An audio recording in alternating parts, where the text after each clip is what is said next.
I am Rasha Abu Salim. I am Farah Chalisa. I am Anthony Aguilar. I am Karina Villa. I am Jana Daoud. We are at the Jerusalem Academy of the Arts in Little Palestine, Bridgeview, Illinois. We discuss the relationships of ICE and Israel and Palestine and everything happening in the country right now. Thinking of how cold Anthony is and ICE, Senator Karina Villa had a recently viral moment of running down ICE and shouting at her neighbors and constituents to stay inside and lock the doors and not open for the ICE agents. We know you, us here in Illinois know you, but most people don't. What prompted you to do that?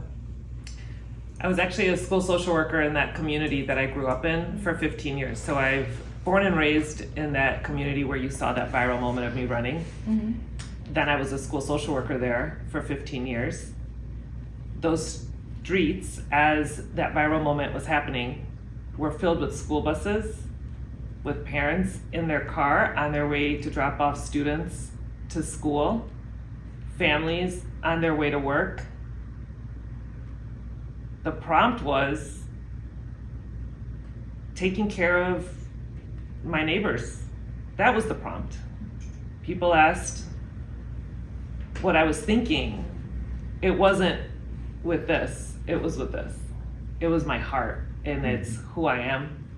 I still can't finish watching the entire video.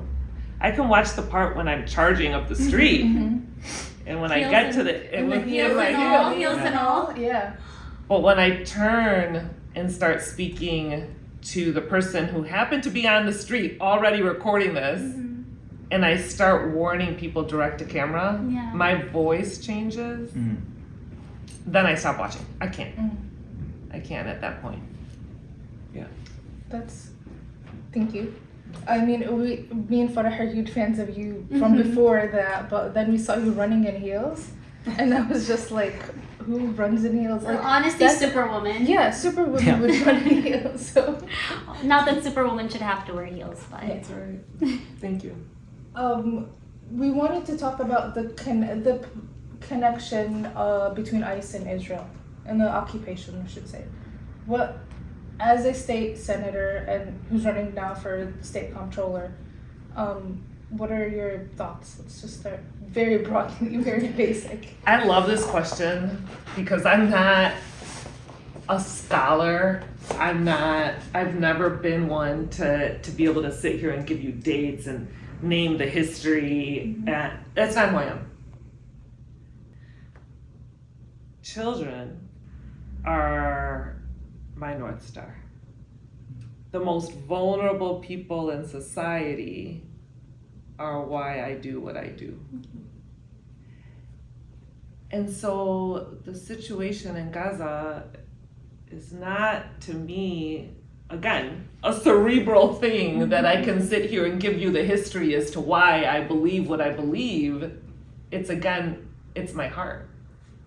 When children are in line, when innocent families are in line waiting for food, when kids are going to school, when hospitals are being blown up, it's not a difficult question to not State Senator Karina Villa, to school social worker Miss Villa, the defender of children.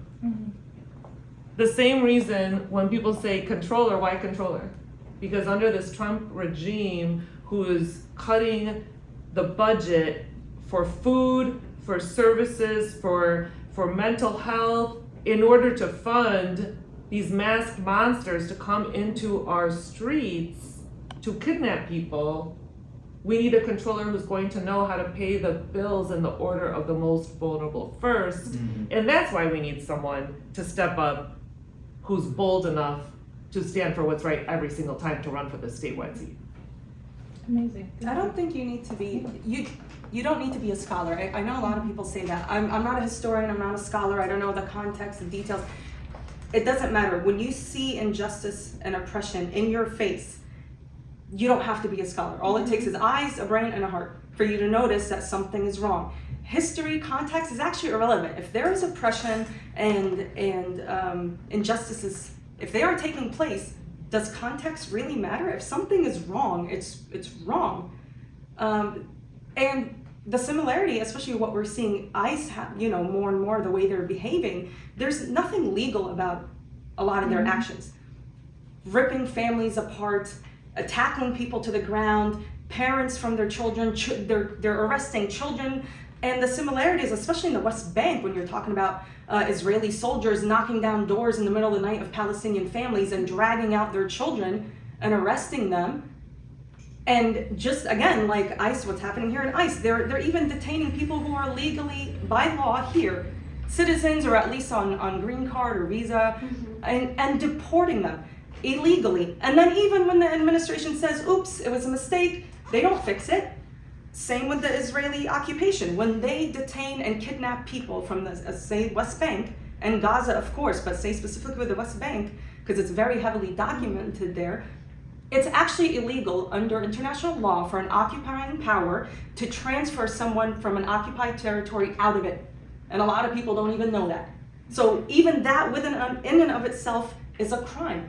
There is absolutely no liability. Who do they have to answer to? Who does the Trump administration, or you said regime is actually much more, I think, is a better way to describe it. Who do they have to answer to at this point? We talk about, oh, what they're doing is illegal, but they don't care. And the same thing with Israel. They don't care what international law says. They don't care what human rights organizations say. It's irrelevant to them. And it's not a coincidence or, just by chance that they support each other, that they train with each other. This is something that we really need to really notice. ICE agents, and not just ICE, our police forces are trained by the Israeli government. You said two things that I'm really glad you brought up, because there are things that I really want to expand on. And one is, you talked about, the illegal and forcible transfer of people. And that's such a great point in comparison to show what's happening there and what's happening here. And it's interesting, Guantanamo was reopened, or I guess Guantanamo started getting new inmates because a lot of ICE detainees were transferred to Guantanamo. We saw that happen with this regime earlier this year. And Guantanamo is something I've studied a lot, and then I'm looking at the military prisons in Israel, and where they take those that they accuse falsely of terrorism. And I'm looking at the laws in both places, and it is the same enemy combatant phrase. It is the same law. It is the same legal argument and justification that is used in both places. It's like almost word by word, the same thing. And that's not a coincidence, that's not a coincidence at all. And then now you see some of the same false accusations playing out here, where for years and years and years, this idea of rock throwing, it has been looked at in Israeli prisons as a form of terrorism, which to me, like, you have a 5-year-old with a rock in his hand, and you have a tank, and legally in international law, terrorism is often defined as, there has to be some sort of like intimidation or fear that you're bringing. And I don't understand how you can really say a 5-year-old with a rock is intimidating or fearful in front of a tank. But the Israeli prisons do it, the Israeli courts do it, and they're doing it still with not just, Palestinians, also with people from around the world, including the US. There's actually a 16-year-old, Mohammed Ibrahim. He turned 16 in Israeli prison because he's been there for the past 18 months. He's accused of rock throwing, and he's been there for the past 8 months because of it. His family has not spoken to him. They have not seen him. He's lost 25% of his body weight. He's been tortured, interrogated, all because they said he threw a rock. And the US Embassy, the US Department of State has done nothing. They have just been allowing this to happen because the same laws that are being used against him in Israel are the same laws that were codified here through things like the Patriot Act and Guantanamo. And now I'm reading reports of, federal agents arresting protesters here in the U.S. and the phrase that I keep seeing is they threw rocks.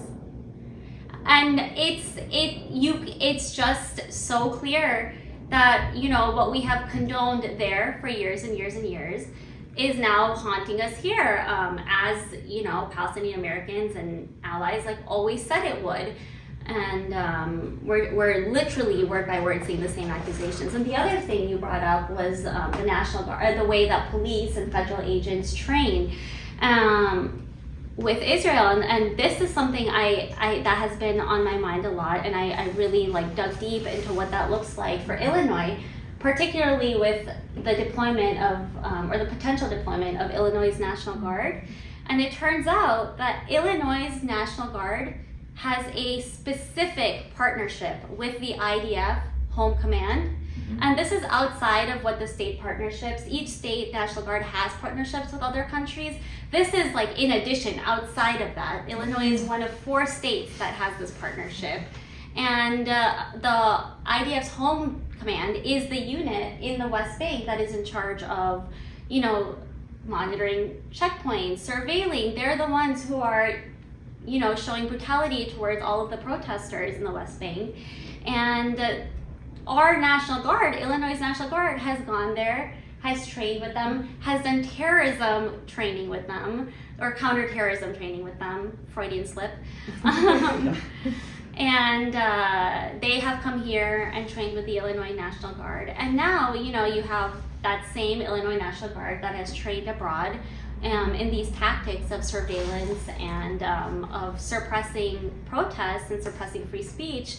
You have the potential of that same National Guard to be deployed here on our streets, where we have, you know, the largest U.S. population of Palestinian Americans protesting a genocide alongside their allies. And, you know, I don't think I have to lay out what a dangerous situation that is for us. You touched on a couple of things that I want to pivot to Anthony, because you said everything that is happening in the West Bank, everything that's happening in Gaza, in Palestine is being implemented here by the federal agents and police forces. Anthony is a whistleblower. He exposed the Gaza Humanitarian Foundation for their brutality, like bait and switch of killing people who are hungry and coming and looking for food. And earlier talking to Chris, you said that you had to share this war crime that was happening because you knew it was going to happen here. Can you speak more on that? In the last few weeks and the last few days, it's become ever more apparent to me, and it's frightening, in that when you look at the methods of occupation or the methods of power over a people, that doesn't start with just forces in the street. It starts with manipulation, control, and psychological warfare.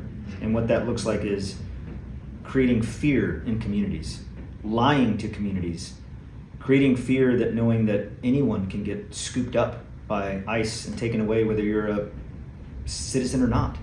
I mean, I'm an American citizen, and I carry my passport and my birth certificate with me everywhere I go now.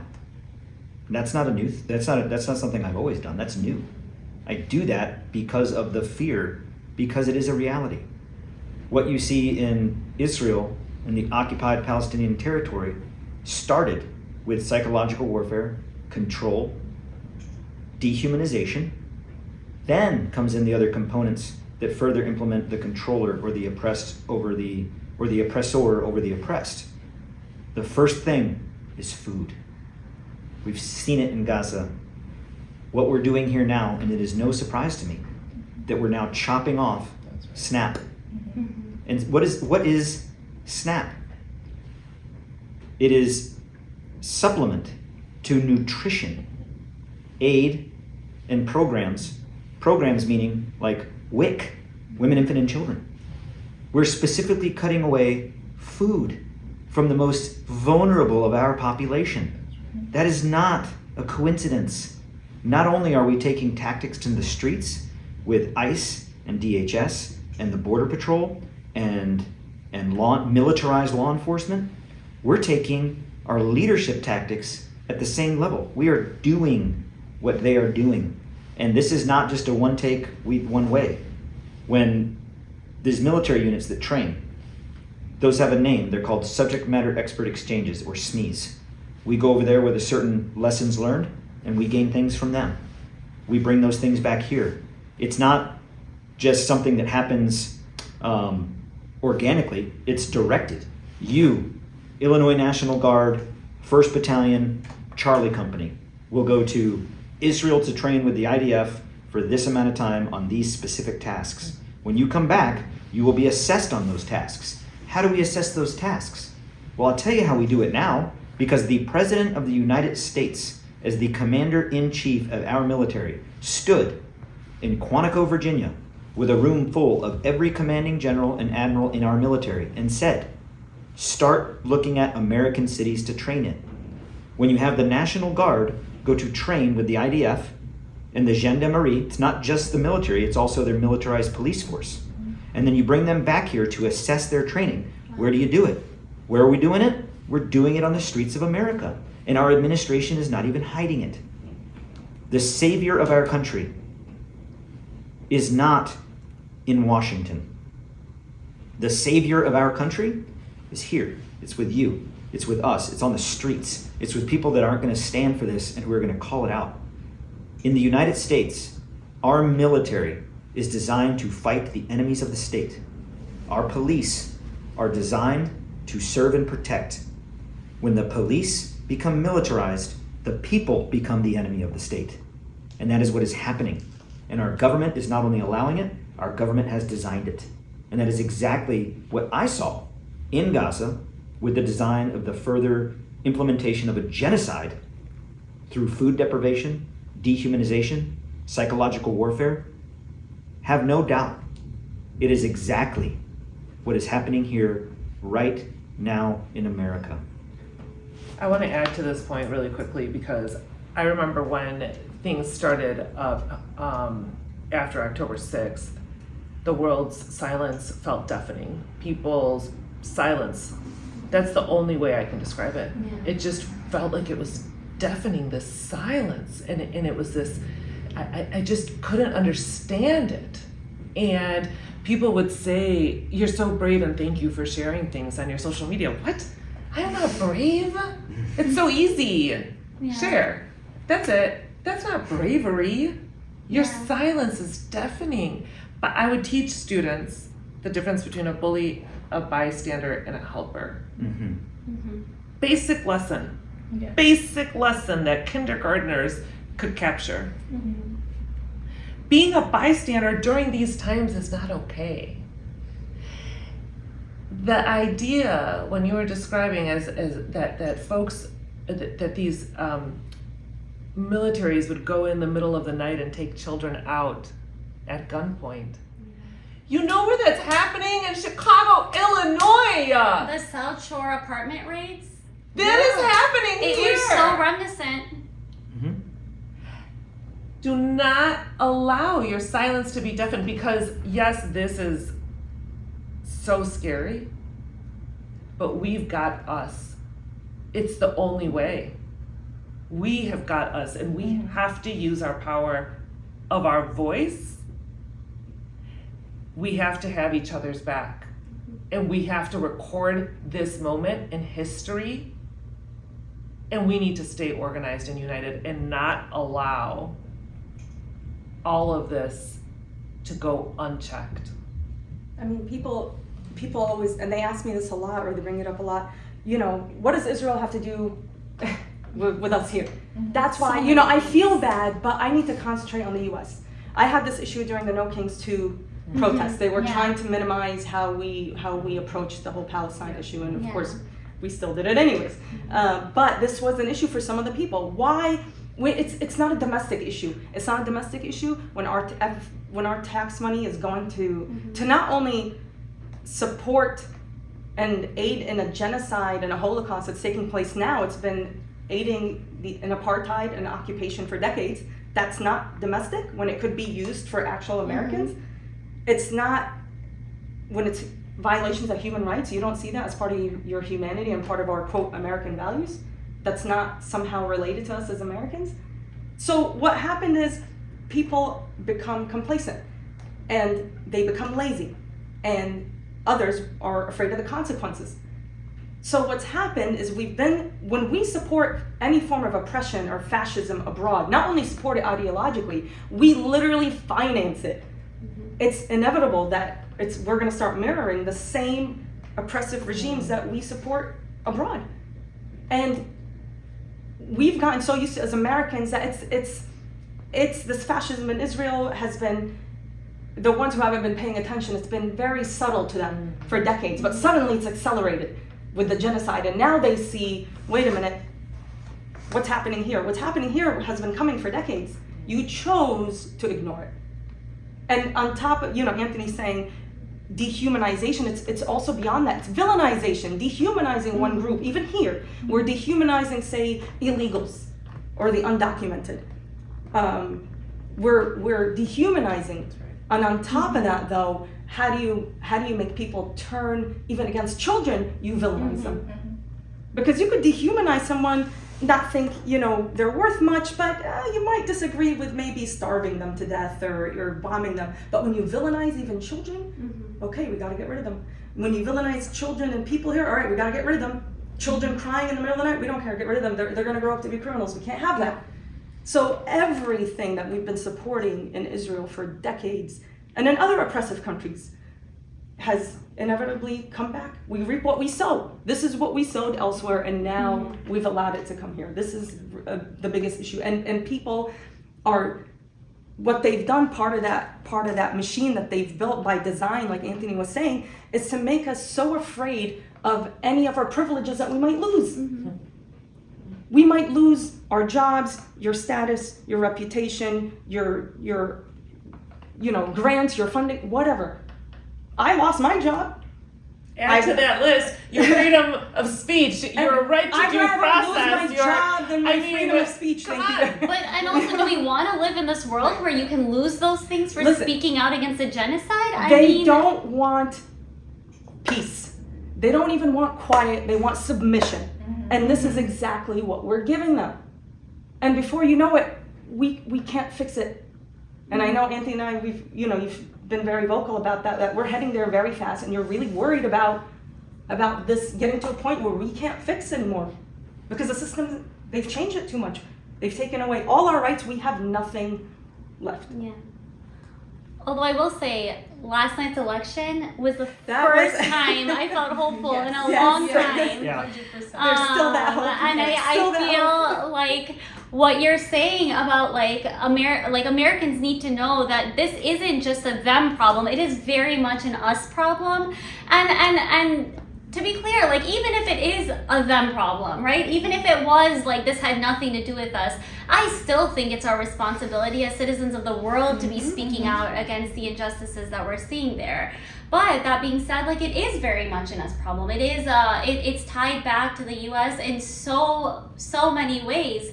And I think people are really starting to see that. Hence why, somebody who was so unafraid to speak out for Palestine, who completely refused AIPAC money, who made sure that, he was beholden to the people and not to foreign influence or to corporations, that was the winner of last night's election for New York mayor.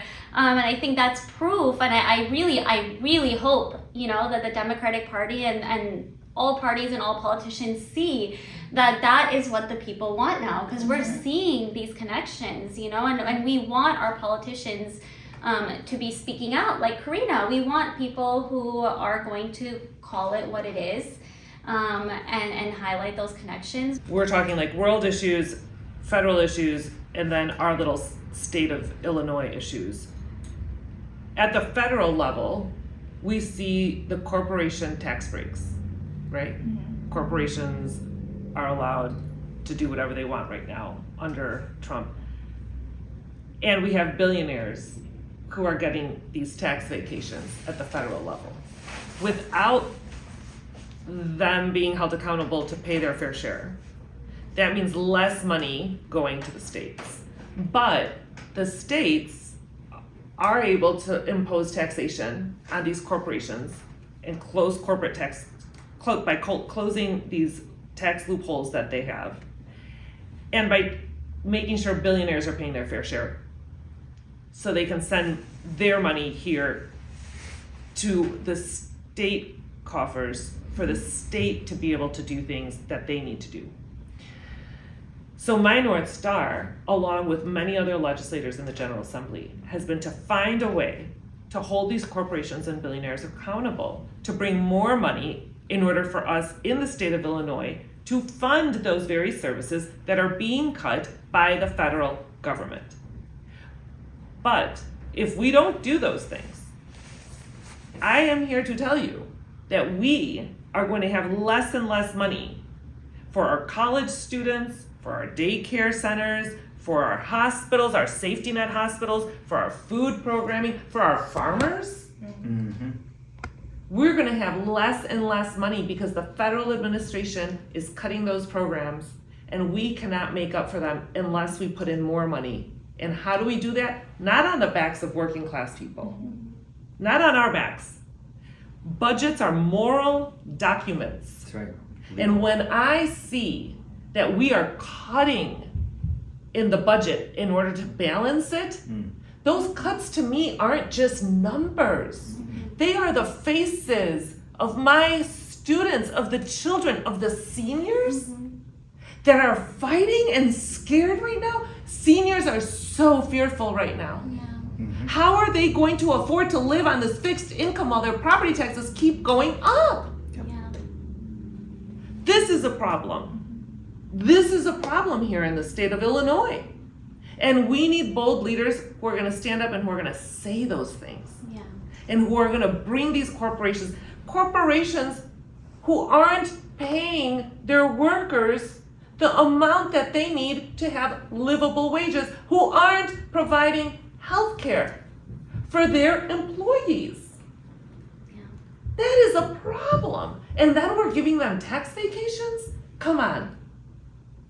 We need to stand up. Some of those basic things, what Zoran was saying, is not just true in New York, it's true here in Illinois. I think what's really important to me is that last night's elections weren't just New York City. We also had Virginia, where an underdog Democrat also won. And if you look at those two elections, it's a moratorium, it's a mandate from the American people. Because in New York City, they'll say, oh, well, electing Mamdani is an insult to the Jews. Well, New York City has the largest Jewish population in the United States, of which is the largest diaspora of Jews outside of Israel. And Mamdani won by 51%, 50 to 51 depending on the margin, which is overwhelming when you have three candidates, an independent, a Republican, and a Democrat running. He won the vote, period. The people have spoken. And now our president, in the following day, instead of being diplomatic and a leader, says, I'm going to stop funding to New York City. If you are a Jew and you voted for Mamdani, you are a stupid person. Our president of the United States wrote that on his social media account. That is unacceptable. He is a traitor. He is a traitor to our Constitution. He is a traitor to our democratic process. He is a traitor to liberty and freedom, because in those elections, the people spoke. That's right. Just like he claims of which he was elected. Anybody criticizes him, the people spoke and put me in office. Fine. So too here. You don't like the outcome? It's coming. The change is coming. And with the money, what our government does with money is so manipulative, and they make it confusing. I like to not dumb it down. I like to bring it back home on how it affects me. The United States government, through the budget, again, as you said perfectly, the budget is law. The United States Congress has two sacred responsibilities. One, to pass a budget. Not sometimes, not later, every year, by September 30th, because 1 October starts the new fiscal year. We have the calendar year, ends 31 December, starts 1 January, and we have the fiscal year, starts 1 October. There's a reason the government shut down on the 1st of October, because we didn't have a budget. That's Congress's job. They have two sacred responsibilities that they own and they alone own alone. The budget and to declare war.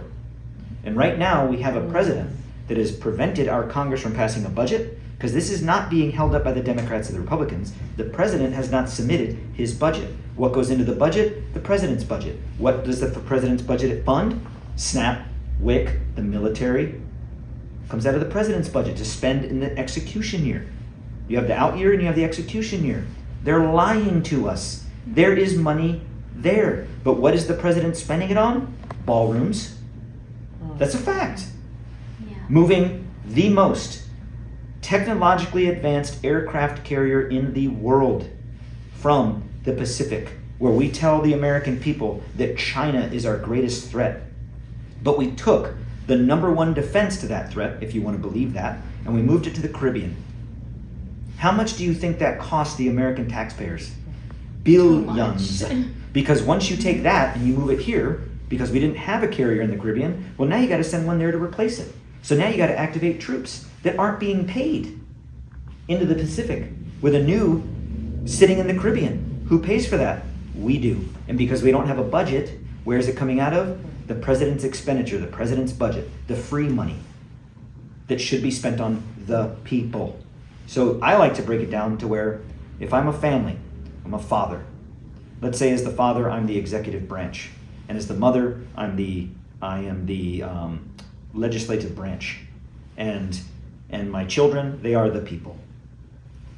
And the government gives me a paycheck. That's been appropriated to me. Mr. Aguilar, here is $100 for your family. That's been appropriated to me in law. That's what I get. That's what the Aguilar family gets. Thank you. I then, as the executive branch or the legislative branch, have the responsibility to allocate it. Groceries, car bill, insurance, food, medical bills. I, as the father, the elected official, if you will, I'm responsible for that. That's my promise to the people. And yet, in this household, instead of using the money given to me to feed my children, I'm using it to pay the mortgage on the Ferrari that I don't need. While my house is burning down, and the neighbor who I don't like, I'm paying his rent. That's Israel. That is what we're doing with our money, people. And that's a simple Schoolhouse Rocks breakdown. We are allocated and appropriated money. Our leaders are not spending it responsibly. In addition to not spending what we have, we're giving it away to a neighbor that does us no good in this world. While our house is burning down and our children, literally, our children are dying. It is time to stand up against this. And we all have to make sacrifices. We will lose our jobs. We will lose our reputation. We will face smearing. We will face death threats. We may even lose our lives. But if we don't do it now in this generation, our children will face that.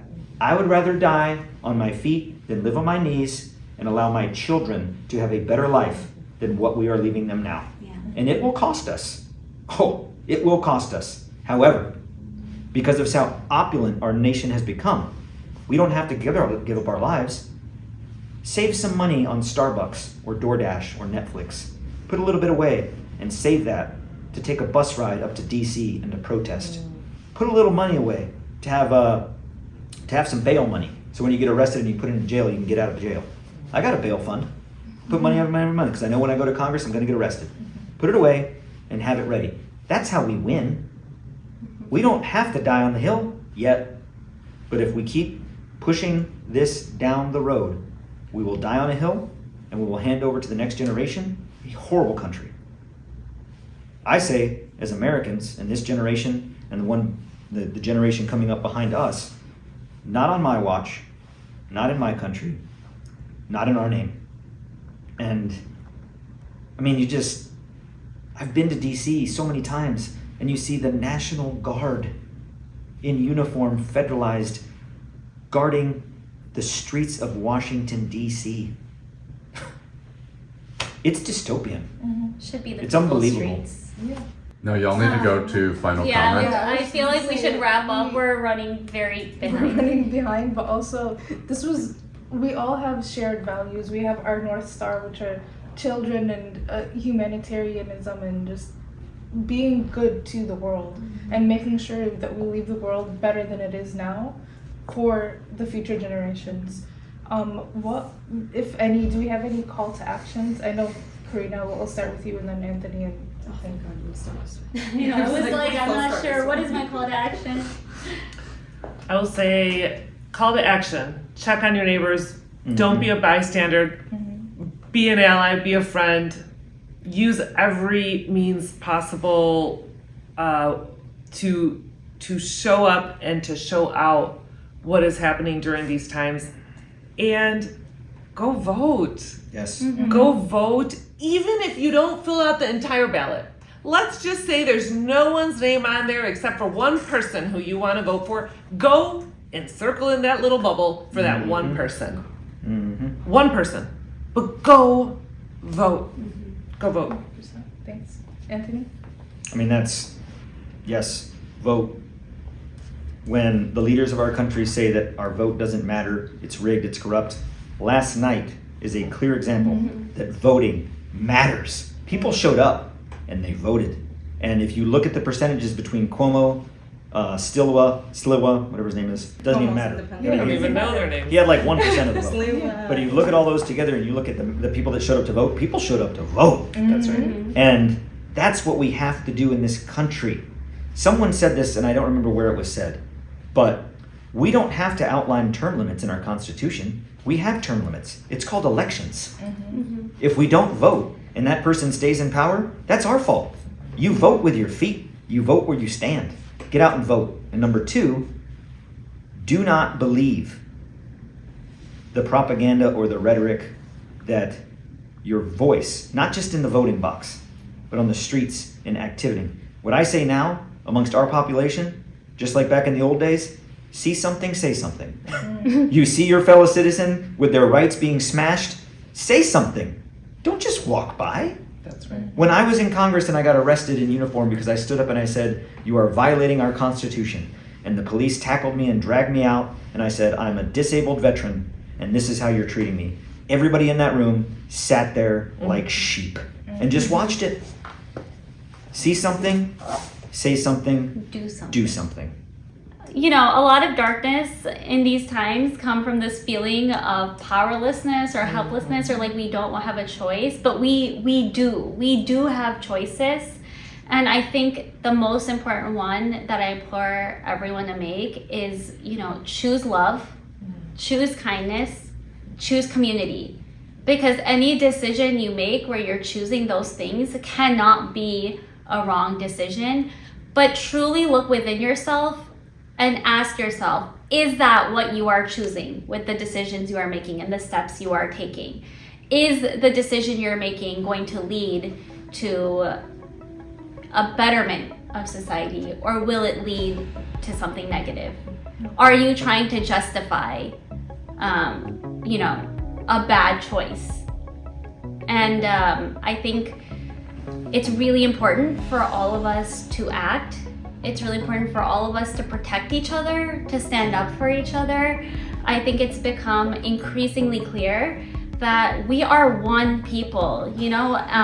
It is not this community against that community. Our rights are not pitted against each other, you know? And it comes from the British Empire, the idea of divide and conquer. And the only way to break that system is to come together and decide that it's not one of us, it's all of us, you know? What we are fighting for is the rights of all of us. It is not, I'm not fighting for me, I'm not fighting for my family, I'm not fighting for my community, I'm fighting for all of us, the people of this country. And we have to use our voice because we still have it, and it is our most valuable resource. And if we don't use it, we will lose it. And so before we get to that point, every single person has a responsibility to, at minimum, use their voice. So everyone said something. I mean, I don't know what else to add to this. I think people are afraid, and they have every right to be afraid. But that's intentional. Again, it's not a coincidence.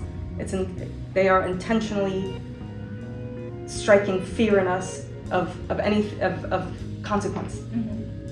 And I think a lot of times that fear paralyzes people.